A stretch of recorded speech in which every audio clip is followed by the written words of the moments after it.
In our house, there was always something imperceptibly cold, as if the walls absorbed every argument and silence we shared. I couldn't say exactly when everything started to fall apart. It wasn't one single event, but a multitude of small grievances, invisible cracks that over time grew deeper and more noticeable. Kevin, my husband, seemed to have dissolved into his work, which consumed him entirely. He no longer cared about anything except the tasks, plans, and problems he had to solve every day. Even I became like something taken for granted to him. I often caught him looking at me as if through me, as though I were just a backdrop in his life, not a part of it. In the evenings when he came home, our conversations boiled down to boring discussions about household chores. I tried to rekindle the flame, but instead I felt myself becoming a stranger to him. Layla, our eldest daughter, seemed to retreat into her own world. Teenagers are always like that. I tried not to pay attention, but sometimes her coldness frightened me. She stopped asking how my day had gone, stopped sharing her feelings. Instead, her room was filled with the TV, music, and the computer. Max, the youngest, was like a little shadow. It seemed as if he hid behind books or toys, and when we tried to talk, his eyes were empty, like mirrors. I tried to find a point of support. I called them to the table, organized family nights, but I always felt that they no longer believed we were ever a real family. Every attempt seemed futile. There I sat at dinner, smiling, but inside me was emptiness that was hard to explain in words. It wasn't loneliness, it was alienation, living with people you love but don't understand. I began to wonder if Kevin and I could go back to the past. Would everything be different? But it wasn't that simple.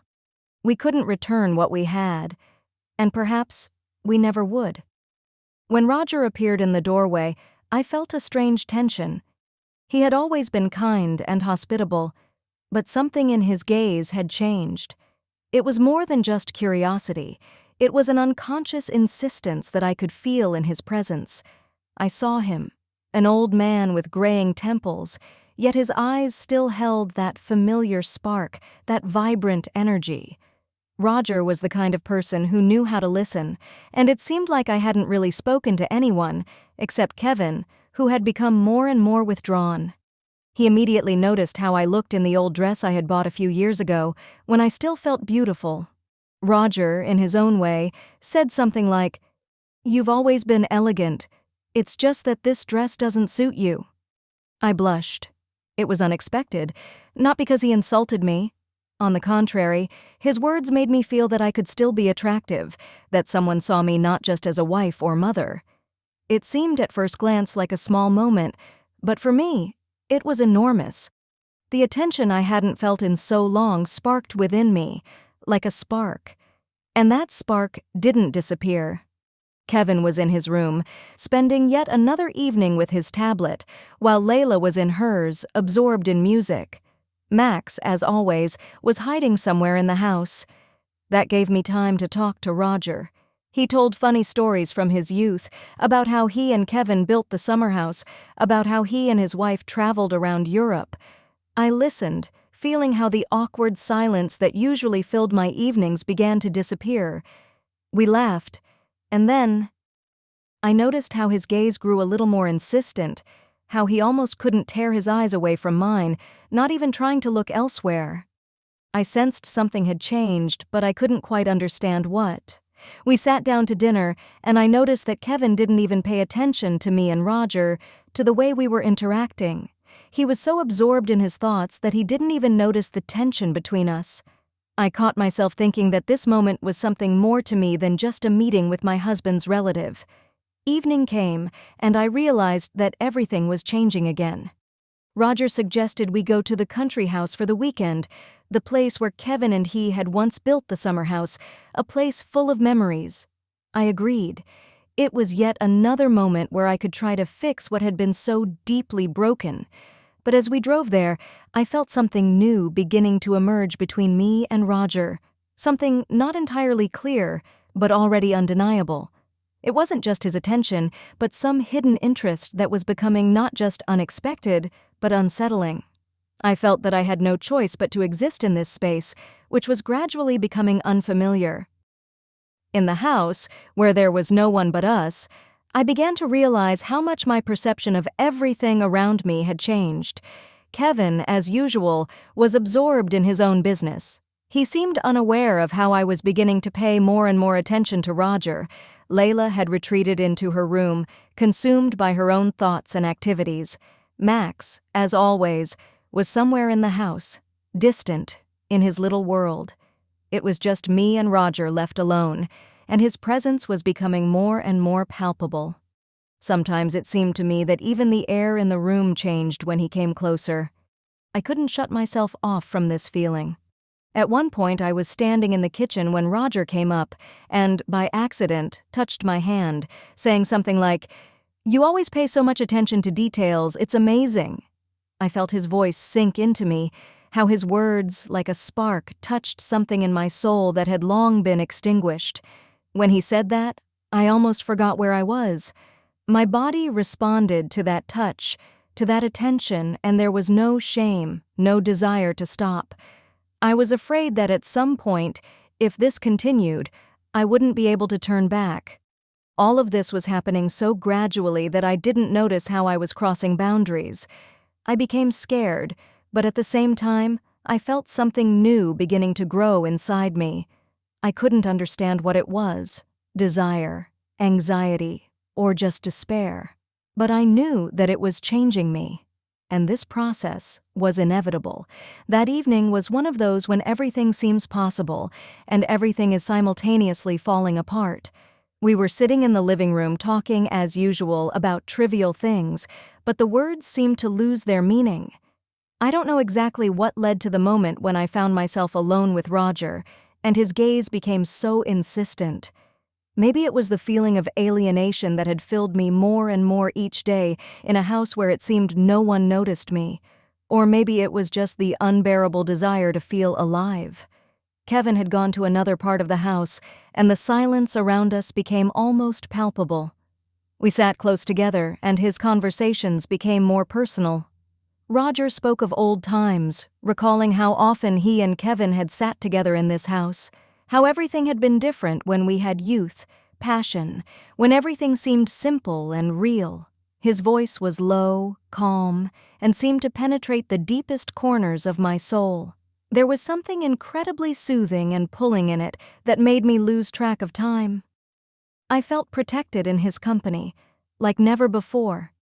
And then, when his hand inadvertently touched mine, I felt everything around me disappear. I closed my eyes and suddenly realized that it wasn't just an accident. He looked at me again, and in his gaze, there was something more. I didn't know what was happening, but it was impossible to stop. When he leaned toward me, I didn't pull away, but instead, I seemed to be waiting for it. His lips touched mine. This kiss became for me not just a moment of weakness, but a turning point that changed everything.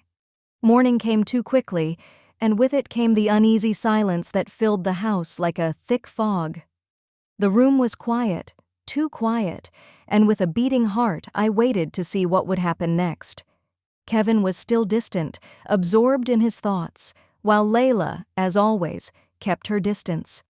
She couldn't hide her anxiety. I noticed how her gaze became watchful, as if she sensed something. Maybe it was intuition, or maybe she noticed how I had changed. I couldn't hide it, and I could feel this change filling me to the brim. I tried to justify myself, to explain what had happened, but I couldn't.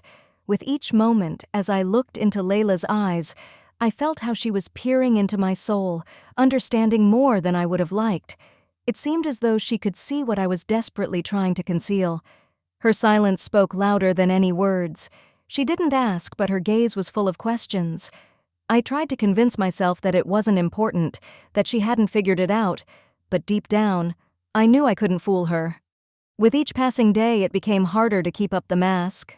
I spoke to Kevin, tried to return to normal, but our conversations were becoming more and more like empty mutterings. He didn't notice me, just like before. Sometimes I thought he didn't even notice how I had changed. He was absorbed in his work, and I continued to hide my inner turmoil, burying it behind the outward familiar facade. But that crack inside me was widening, and I couldn't ignore it anymore. In the evenings, I sat alone, reliving what had happened over and over again. Every time I tried to return to normal life, everything felt false. I looked at Max, sitting in his room, absorbed in toys or books, and it hurt so much. He didn't understand what was happening, but I knew that at some point, he too would feel it. Like Layla, he would keep his distance, avoiding what couldn't be fixed. I wanted to go back, but I couldn't anymore. Roger left, leaving me with this feeling of guilt that wouldn't let go. His departure didn't bring relief. On the contrary, it only intensified the feeling of emptiness and destruction. I tried to figure out how to fix everything, but when I was alone, I understood that I couldn't get back either myself or my relationship with Kevin. Everything had changed, and despite all my desire to return to the past, I knew the way back was lost. I sat in my room, silently looking out the window, feeling as though the world around me was falling apart. The days were becoming increasingly unbearable. I tried to do something to regain control over my life, but every step felt like getting stuck in quicksand. Inside, I was in turmoil, while outwardly, I continued to maintain the facade of a normal life. I still cooked dinners, took care of the house, but these familiar actions no longer brought me any satisfaction. In the evenings, I sat at the table as if I were an actress playing my role to the end. But inside, I felt how every attempt at normalcy was becoming more and more fake. Kevin remained the same person, lost in his work, and every "How was your day?" from him sounded like a hollow question with no meaning. He didn't notice that I could no longer hide my anxiety. I tried to change something, tried to bring back the comfort we once had, but the more I tried, the more I felt us drifting apart. He sat across from me, absorbed in some task on his tablet, with no hint of interest in his eyes. Everything we had once built together had become fragile, like a collapsed sandcastle, and I didn't know how to rebuild it. "Maybe we should talk?" I said one day, hoping that this question would bridge the gap between us. I didn't even believe my own words. He looked at me again, as if I were just a colleague, and nothing more. "Not today," he replied, and without waiting for anything else, returned his attention to the screen. Something inside me broke. I felt how his refusal to communicate, this endless silence, was killing the last threads of connection between us. I had tried to revive the old feelings, but they no longer existed. I had lost myself, and even my attempts to reconnect with him seemed pointless. I was beginning to understand that this habit of waiting for change was an illusion. There would be no changes. I could not return what had once been. In our house, there was not just silence, but emptiness. Layla, as if sensing that I was once again trying to fix something, remained silent. But her gaze had become sharp. It was like the chilling sensation of realizing that your behavior has been noticed, but no one wants to talk about it. Every day, in which I tried to remind myself that I could still change something, became harder and harder. I was no longer sure of my strength. Max started avoiding us even more. He, like me, knew that something had changed in the family. His silence was like hidden pain that I couldn't resolve. He withdrew into his room, almost never coming out for dinner.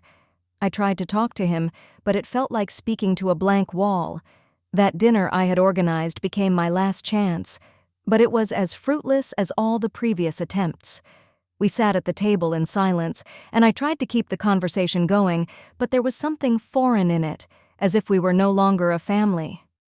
I looked at Kevin and realized I could no longer wait for any change from him.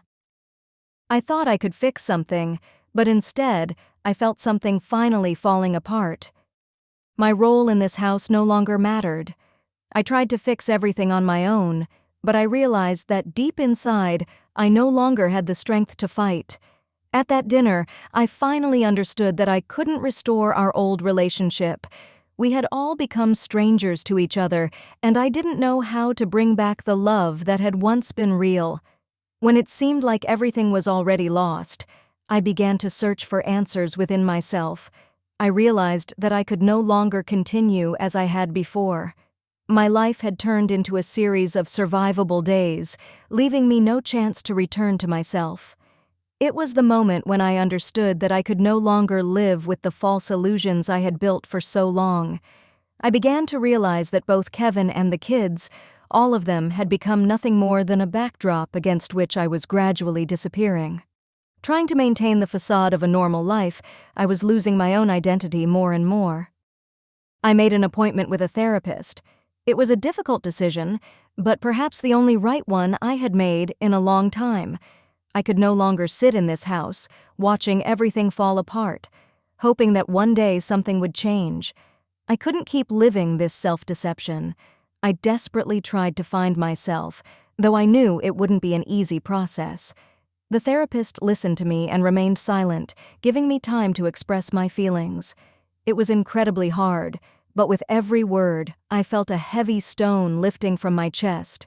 I talked about my marriage, my children, about how long it had been since I felt alive, about how one day, in just one moment, I felt like family ties could no longer hold me. I told her about the kiss with Roger, not understanding how it had changed me so profoundly. It wasn't just attraction. It was like a spark that ignited something deep inside me that I couldn't ignore. I began to understand that my life up to that point had been nothing but an escape from reality.